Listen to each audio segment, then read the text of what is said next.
kapwa-artista, kapatid sa industriya, mga bumubuo ng National Commission for Culture and the Arts. At sa lahat ng milyon-milyong taga-suporta ng aming mahal na ina, maraming salamat sa inyong suporta at presensya. Tayo po ay nagtipon-tipon ngayong umaga upang ipagdiwang ang isang natatanging buhay. Gayon din ang kanyang legasiya. Ang pamana po ng nag-iisang superstar ay hindi nananatili sa iisang henerasyon lamang. Ito ay patuloy nananatiling buhay sa puso at kamalayan ng sambayanang Pilipino.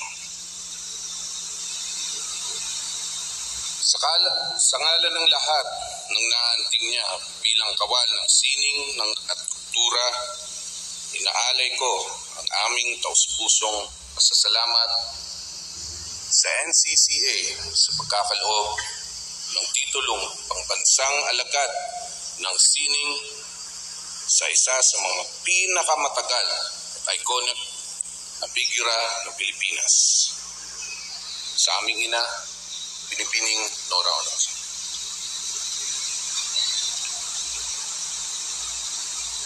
Bilang kanyang mga anak, kami po ay naging saksi sa kanyang walang kapantay na dedikasyon at pagmamahal sa kanyang sining. Nasaksihan namin kung paano siya lumaban, hindi lamang para sa kanyang karera, kundi para sa mga kwentong nais niyang bigyang buhay. Mga kwentong Pilipino, totoo at makabuluhan. Ang nag-iisang Nora Honor ay huwaran na ang tunay na talento ay hindi nasusukat sa yaman, sa apelyido o sa estado sa buhay. Siya ay patunay na sa pamamagitan ng sipag, tiyaga at buong pusong paglilingkod sa sining, maaabot mo ang pinakamataas na pangarap.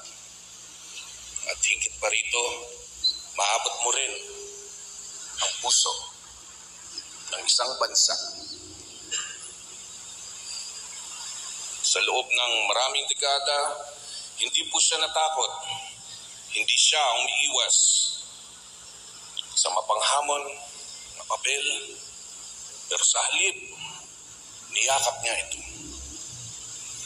Ginampanan ng tapang at isinabuhay ang mga totohanang madalas ay hindi natin gustong harapin.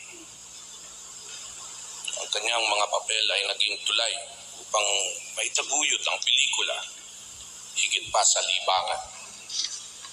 Ang mga ito ay naging anyo ng paninindigan, mukha ng katotohanan at salamin ng ating lipunan. Sa bawat eksena, ginigising niya ang damdamin ng manunood, napaisip, pinaparamdam at pinapamulat. Sa sambayan ng Pilipino at sa NCCA, maraming salamat po sa pagkilalang ito. Pinatibay po nito ang pagdiriwang ng isang alagad ng sining ay hindi natatapos sa liwanag ng kamera, kundi nagpapatuloy sa alaala, sa aral, at sa inspirasyong iniiwan nila pagkatapos isara ang kortina.